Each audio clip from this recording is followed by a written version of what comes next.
از هیکل آقای برزگر. آقای برزگر این هیکل بیچینه عزیزم.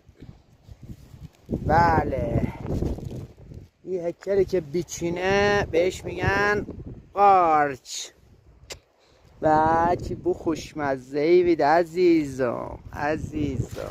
به به به به به به. اینم هیکل خدایا شکره. اینم از هیکل اول دیریم و بگردیم برای بعدیاش.